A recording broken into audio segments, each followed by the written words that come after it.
Komisi untuk Orang Hilang dan Korban Tindak Kekerasan atau Kontras menyayangkan eksekusi mati terhadap terpidana mati kasus narkotika Freddy Budiman. Apalagi eksekusi dilakukan sebelum Freddy mengungkap keterlibatan para petinggi lembaga penegak hukum dalam bisnis haram itu. Kontras menilai eksekusi mati terhadap Freddy Budiman sebagai bentuk konspirasi menutupi keterlibatan para petinggi lembaga negara penegak hukum dalam bisnis narkotika. Menurut Koordinator Kontras Haris Azhar, sebelum dieksekusi mati, Freddy banyak bercerita tentang keterlibatan sejumlah petinggi Polri, Bea Cukai, dan BNN dalam bisnis haram itu. Dalam pengakuan Freddy diantaranya menyatakan selalu menghubungi polisi, BNN, dan Bea Cukai saat barang masuk. Freddy juga mengaku berbagi keuntungan hingga puluhan miliar ke beberapa pejabat. Menurut Haris Azhar, Freddy mengaku setoran ke BNN bahkan mencapai 450 miliar rupiah dan ke pejabat tertentu di Mabes Polri sebesar 90 miliar rupiah. Saya merasa bahwa menghukum mati Freddy Budiman itu bagian konspirasi untuk menutup informasi siapa-siapa yang terlibat. Termasuk ke pemerintah sebelum. Sekarang saya cerita begini.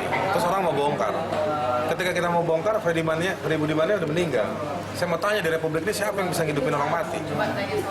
Itulah salahnya hukuman mati. Gitu. Kalau saya sebagai orang yang anti hukuman mati, saya mau bilang itulah salahnya hukuman mati. Karena kalau misalnya ternyata, kan begini loh, hukuman mati itu diberikan untuk kejahatan yang sangat sistematis, kejam, ya kan? Nah, kalau dia sistematis, bisa diduga salah satu model sistematis itu dia bersama-sama dengan pihak lain, bisa juga dengan alat-alat yang lain. Pemirsa, untuk membahas mengenai pengakuan Freddy Budiman, di studio telah hadir Kepala Humas BNN Slamet Pribadi, dan kami mengundang Anda pemirsa untuk bergabung bersama kami dalam dialog pagi hari ini dengan tema mengungkap curhat Freddy Budiman. Pak Slamet, kalau kita bicara soal curhatan Freddy Budiman, ini pernyataannya Mas Haris Azhar dari Kontras sebetulnya.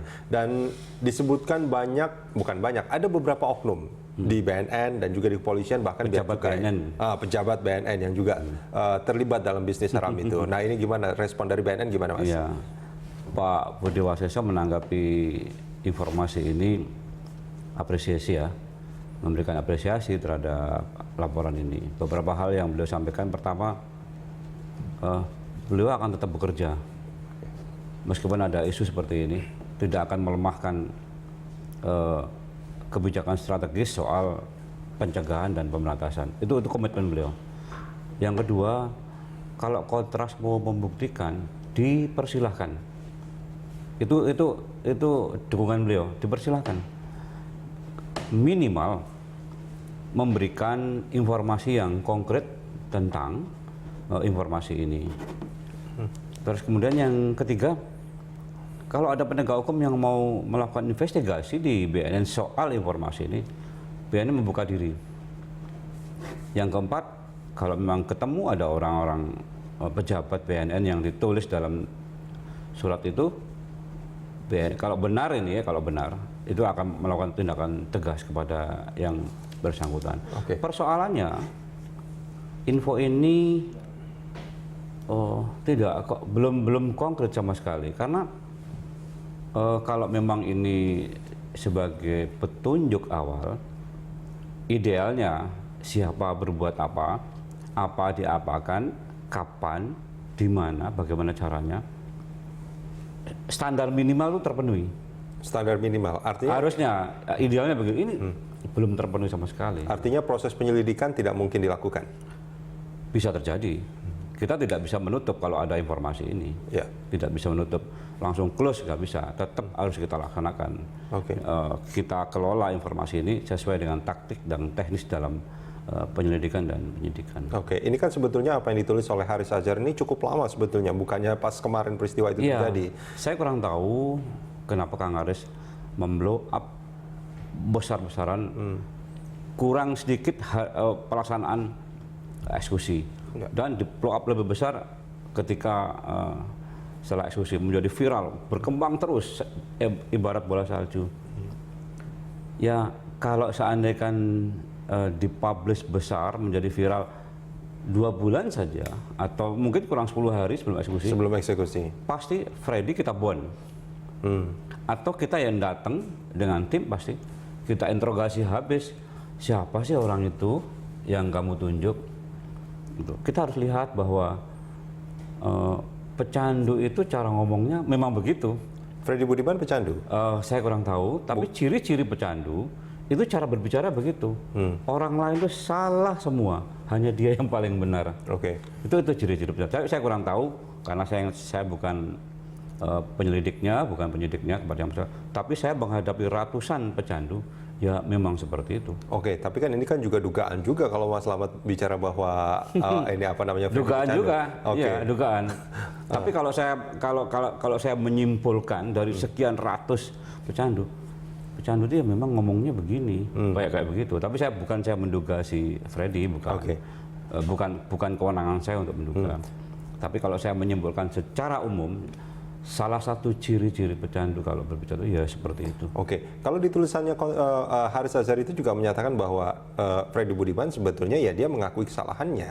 Gitu. Apakah pecandu juga melakukan hal itu? Ya bisa juga. Bisa juga. Bisa juga terjadi. Orang pecandu itu orangnya sadar, tapi dia susah merespon dengan cepat. Apakah itu ke kanan atau ke kiri, ke atas, ke bawah, susah sekali. Injek rem atau injek gas. Artinya boleh nggak kalau saya katakan apa yang terjadi saat ini yang sudah menjadi viral informasi ini tidak mungkin dijadikan bahan untuk dilakukannya sebuah penyelidikan? Boleh, sangat boleh. Kita menanggapi respon. Tapi akan dilakukan atau tidak? Hari ini diumumkan. Hari ini diumumkan. Ya. Oke, kita angkat satu telepon dulu Pak Slamet. Ada Pak Joko dari Sidoarjo. Selamat pagi Pak Joko. Pagi. Ya, silakan Pak Joko responnya. Iya. Selamat pagi dengan Pak Slamet. Ya, pagi Pak Joko. Ya. Sidoarjo. Saya orang Sidoarjo, Pak. Saya ini mau merespon ya keadaan NKRI ini secara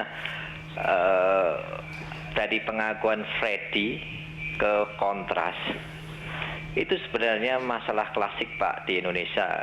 Dari dulu itu semua pasti blundernya ada aja yang sudah ada penanganan yang serius, nanti timbul Kontras bilang kayak gini, dan itu semua bolehlah kita tanggap secara positif. Tapi yang poin saya Pak, yang terpenting ya terpenting itu sekarang gini Pak. Kita ini kan negara Republik Indonesia ini dibentuk bukan main-main, gak asal-asalan Pak. Ya. Ya, kita perlulah semua itu bersinergik, berpikiran positif. Ya. Semua untuk hal-hal yang kira-kira ada berita, kira-kira yang negatif, kita harus tangkap dengan positif. Jangan diimbangi malah dengan berbagai macam alasan yang membela diri lah atau apa. Itu suatu hal yang buat saya nggak positif. Dengan cara positif apa? Oke, kita tindak lanjutin, kasih tahu ke masyarakat bahwa ini actionnya yang sudah terjadi dan saya report, tutup, selesai. Jangan sampai jadi ngambang buat untuk rumor dan suatu hal yang menghabiskan energi dan tenaga yang banyak Pak.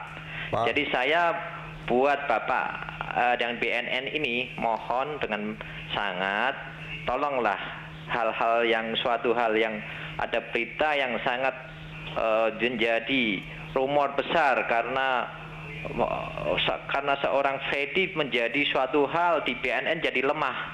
Saya nggak mau ya.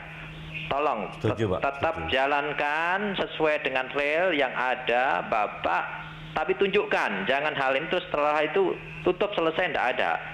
Karena kenapa Pak? Ini menyangkut anak cucu Bapak juga semua di Indonesia ini yang suatu hal yang kejahatan yang sangat luar biasa Pak ini Pak. Pak Joko, Pak Joko maaf saya potong Pak Joko. Intinya yang ingin disampaikan Pak Joko, apakah BNN dan polisi harus melakukan sesuatu yang real, penyelidikan misalnya terhadap apa yang informasi yang sudah beredar ini atau bagaimana sebetulnya Pak Joko?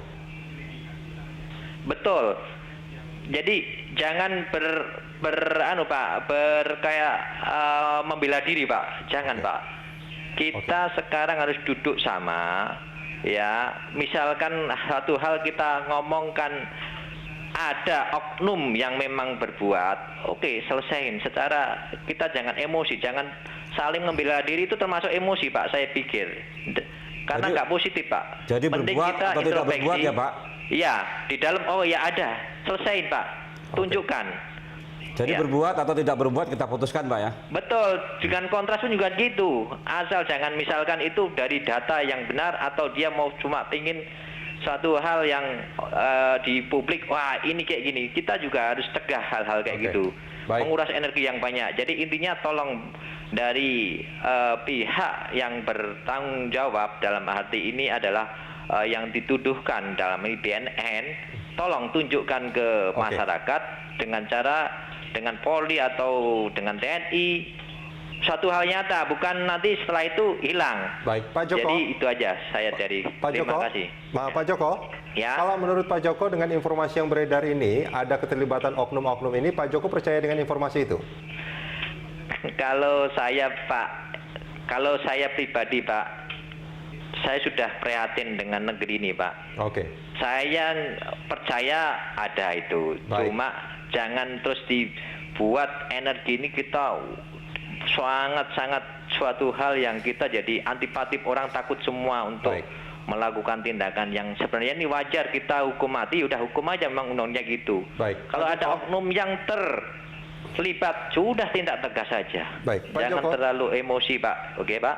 terima kasih banyak Pak Joko. Iya, sama-sama. Terima kasih. Ya. Iya. Itu tadi Pak Joko dari Sidoarjo, responnya luar biasa ya. Inilah memang yang terjadi saat ini sebetulnya Pak Slamet. Ketika ada informasi yang terkait oknum, masyarakat karena sudah sering kali mendapatkan informasi yang seperti ini, walaupun ini belum terbukti, mereka memilih untuk percaya. Nah ini bagaimana BNN dalam hal ini akan bersikap? BNN bukan tidak merespon, BNN merespon kok. Cepat sekali. Ya. Begitu saya mendapatkan, langsung malam itu juga, Ya. si hari saya telepon. Bener nggak ini dari sampean? Betul. Oke. Nah, terus banyaklah yang kita ceritakan. Hari ini kan akan diumumkan bagaimana langkah-langkah BNN. Oke. Itu menunjukkan bahwa kita mengapresiasi dari sebuah informasi. Apakah ini informasi ini benar atau tidak benar? Oke. Nah, nanti hari ini akan diumumkan. Pak Slamet, kita jeda sebentar. Kita akan lanjutkan di segmen berikut.